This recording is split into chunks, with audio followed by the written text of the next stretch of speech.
Daqui do estúdio a gente volta a falar da prévia de inflação que veio, né, dentro do esperado pelo mercado, mostrando uma aceleração em dezembro para uma alta de 0,25%. Essa alta, gente, é explicada pelos preços de passagens aéreas, como a gente estava mostrando há pouco aqui para vocês. Para repercutir aí todos esses dados do IPCA 15, a gente conversa agora com o Thiago Calestini, que é economista e sócio da Dom Investimentos. Thiago, muito bom dia para você, bem-vindo aqui à nossa programação. Muito bom dia, Débora. Super obrigado pelo convite. Dentro, né, do esperado, essa questão da passagem aérea, a gente vinha, né, com essa tendência de desaceleração, volta dezembro a acelerar um pouco no mensal, mas dá para poder a gente dizer que é realmente, pelos dados que saíram, uma questão sazonal, de demanda, final de ano, passagem aérea, transporte, tudo isso, dá para poder dizer que está dentro do esperado? Eu acredito que sim, Débora. Inclusive, é sempre interessante quando sai o dado do IPCA ou, eventualmente, qualquer outro dado macro da economia brasileira, a gente entender como o mercado interpreta esse dado. Eu estou olhando aqui para os ativos agora, principalmente para a curva de juros, para o câmbio e para o índice futuro, que começou a negociar 18 minutos atrás, e o mercado, por enquanto, opera com bastante estabilidade. Então, apesar do IPCA 15 de dezembro mensal ter vindo abaixo e o acumulado de 12 meses ter vindo um pouco acima, né, um ponto percentual acima, o esperado era 4,40, ele veio 4,41, mas do ponto de vista do mercado, essa não é esses dados eles não foram tão dissonantes a ponto de fazer com que o preço dos ativos estressasse muito ou eventualmente devolvesse um pouco do prêmio de risco. Então, a gente sabe que agora no final do ano, muita gente viaja ou a procura por passagens aéreas e passagens rodoviárias também aumenta. É natural que o preço desses bens suba. Mas a gente viu que durante o ano de 2025, lembrando que há 12 meses atrás a gente tinha um cenário completamente diferente, dólar acima de 6, a curva de juros muito maior, a bolsa caindo pregão a pregão, a gente vê que de janeiro de 2025 até agora, todos os relatórios focos que o Banco Central soltava, a inflação ela vinha numa trajetória significativa de queda. Então, esse número aqui, do ponto de vista do mercado, não foi o suficiente para tirar esse bom humor, digamos assim, que os núcleos de inflação e a inflação em si veio apresentando durante 2025. Agora, pensando, né, já no cenário para 2026, a gente tem, pelo menos, né, no balanço do ano, a gente encerrando, pelo menos pela prévia de inflação, dentro do teto da meta de inflação. As projeções para o Boletim Focus no início do ano eram bem diferentes em relação a isso. Tudo bem que a gente ainda não tem, né, o IPCA cheio, mas já conseguindo entrar no teto da meta de inflação para esse ano, talvez a gente tenha um comportamento mais benigno dessa inflação para o ano de 2026, Thiago. Você acredita que isso abre espaço para um comportamento mais benigno dessa inflação em 2026, diante do cenário do que a gente tinha previsto no início de 2025 e para o que a gente encerra agora? Porque não era, lá no início, em janeiro de 2025, não era previsto que a gente conseguisse nem sequer fechar o ano dentro do teto da meta de inflação, né? Então, o que isso nos revela para o ano de 2026? Com certeza, Débora. Nos revela algumas coisas. Primeiro que as expectativas foram muito bem ancoradas. Eu acredito que grande parte dessa ancoragem veio pelo excelente trabalho que a nossa autoridade monetária fez durante o ano de 2025.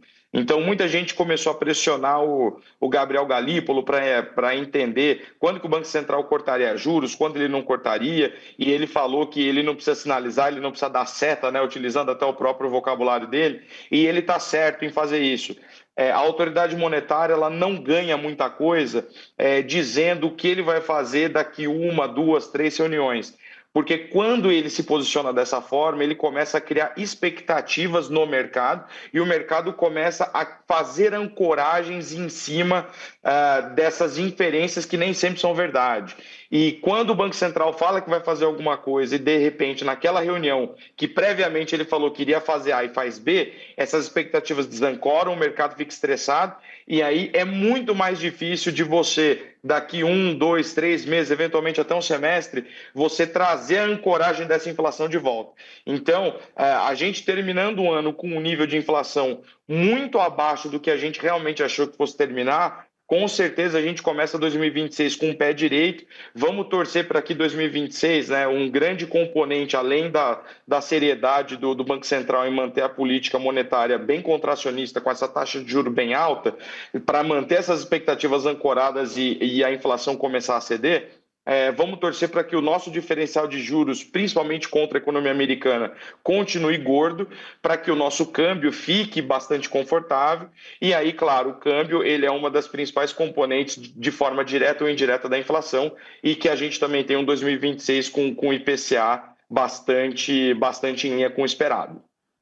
Agora, a gente tem em outros dados aqui, principalmente, né, alimentos e bebidas, e aí eu quero trazer um pouco sobre isso, porque alimentos e bebidas, que é o grupo que tem o maior peso, né, inclusive no índice, teve uma variação de 0,13%, ou seja, voltando a ficar no positivo. A alimentação em domicílio se manteve muito próxima ali do 0 a 0, apresentou uma média de preços, né, pelo 7º mês consecutivo nesse 0 a 0 praticamente, mas alimentação e bebida, no geral, começou a ter uma certa elevação. E durante muito tempo, né, a questão do alimento, a alta dos alimentos, foi algo muito preocupante nesse ano de 2025 para a inflação, Tiago. E a gente tem já a expectativa de que realmente esse grupo volte a ser uma preocupação em 2026, né? Então, até que ponto a gente pode ter nesse grupo de alimentos o fator, né, preocupante para o ano de 2026? O que a gente precisa entender, Débora, principalmente quando a gente fala de alimentos, e aí de forma generalista a gente fala de commodities, a gente precisa separar o joio do trigo, né? Em que sentido? Essa alta ela aconteceu nesse setor de alimentos, né? Ou eventualmente em alguns itens muito específicos, por conta de uma quebra de safra. Foi alguma coisa focalizada, ou essa alta, né? Lembrando que a inflação, além dela ser um fenômeno monetário, a inflação ela é um imposto e ela é o pior imposto que tem, porque ela é um imposto que recai sobre o consumo das famílias. E a família que pega como maior proporção da renda e destina para o consumo, geralmente são as famílias menos favorecidas. É por isso que a gente precisa tratar a inflação com muito cuidado, ela é um bicho muito perigoso e precisa ser tratada com chicote. Então, o que a gente precisa entender se essa alta no grupo de alimentos foi alguma coisa causada por eventos exógenos, ou uma quebra de safra, ou eventualmente alguma doença no setor agropecuário, ou se essa alta ela está sendo uma alta generalizada, principalmente causada por perda de poder de compra, porque a moeda está ficando mais fraca. Então, é exatamente essa separação que a gente precisa entender. De novo, a gente olhar só o dado de dezembro e olhar para os alimentos ou eventualmente para o setor de transportes, a gente pode tirar uma interpretação errônea justamente por conta do que você muito bem colocou da sazonalidade. Dezembro a gente sabe que é um mês por conta das festas de final de ano, esse número ele pode ficar um pouco sujo. Então é necessário fazer um trabalho econométrico, utilizar alguns filtros para que, expurgando essa sazonalidade de dezembro, a gente consiga identificar se essa alta é uma coisa muito focal e aí realmente não tem como o Banco Central fazer muita coisa, ou se essa alta é uma alta mais generalizada, mais crônica, e aí sim a gente precisa do apoio da política monetária para corrigir essa anomalia. Bom, olhando para o grupo de habitação, Tiago, porque mesmo tendo, né, essa perspectiva de talvez a alimentação voltar a ser um calo no sapato hoje de 2026, ao mesmo tempo a gente deve começar o ano mudando um pouco o cenário para esse grupo de habitação, já que pelo que a gente está vendo aqui pela prévia de inflação divulgada há pouco pelo IBGE, no grupo de habitação, pelo menos na prévia, a energia elétrica residencial acumulou 11,95% de alta nesse ano, né? Enfim, tendo um peso importante nesse grupo. A energia elétrica que veio durante muito tempo na bandeira tarifária vermelha, patamar 2, depois patamar 1. Aliás, hoje a gente deve ter uma definição pela ANEEL sobre essa bandeira tarifária. Talvez a gente possa encontrar um ponto de equilíbrio nesse grupo para o que pode vir pela frente. Então, energia elétrica deixando de ser a preocupação que a gente viu aqui, alta de praticamente 12% no ano. Com certeza. De novo, a energia, vamos lembrar que a principal matriz energética brasileira, e é isso que vai definir o uso das bandeiras, se vai ser bandeira vermelha, bandeira verde, e isso impacta no preço da tarifa. A matriz energética brasileira é a matriz hidrelétrica. Então, de novo, grande parte do preço dessa energia, que é um componente ali da cesta, é por uma variável quase que aleatória, que são as chuvas. Então, se os reservatórios das hidrelétricas estão em níveis confortáveis, e as hidrelétricas começam a produzir, a utilizar desse volume que elas têm, a gente vai utilizar da tarifa mais barata. Eventualmente, se a gente passa por um período muito grande de estiagem, de seca, a gente precisa acionar as nossas usinas termoelétricas, que são mais poluentes e menos eficientes, e eventualmente a gente tem uma mudança de bandeira. Aí, de novo, o que a gente precisa entender o Banco Central ele olha para isso pensando no pior cenário possível. Se a gente eventualmente mantiver a bandeira vermelha por um tempo, além do tempo que o pessoal previamente achava que manteria, principalmente olhando pelo retrovisor. Então, nos períodos que a gente ficou bastante tempo com a bandeira vermelha, nas simulações que o Banco Central faz para começar a calcular os modelos de inflação dele, quanto tempo de bandeira vermelha começa a machucar a cesta da inflação e aí força a autoridade monetária a tomar uma atitude um pouco mais severa com relação a isso.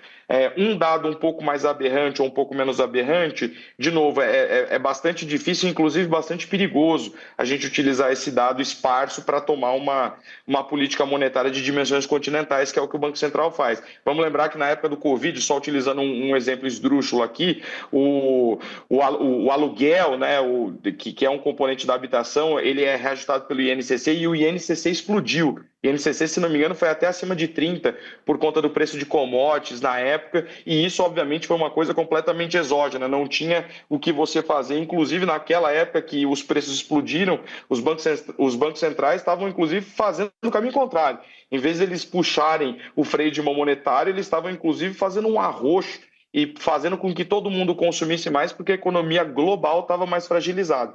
Então, o mais importante do que esse dado, ou eventualmente alguma leitura que o dado fica muito aberrante ou muito diferente das leituras passadas, é entender se isso foi um movimento isolado ou se isso tem alguma cara de ser um movimento ou algum humor um pouco mais estrutural e, de novo, fazer com que a autoridade monetária tome alguma ação um pouco mais séria.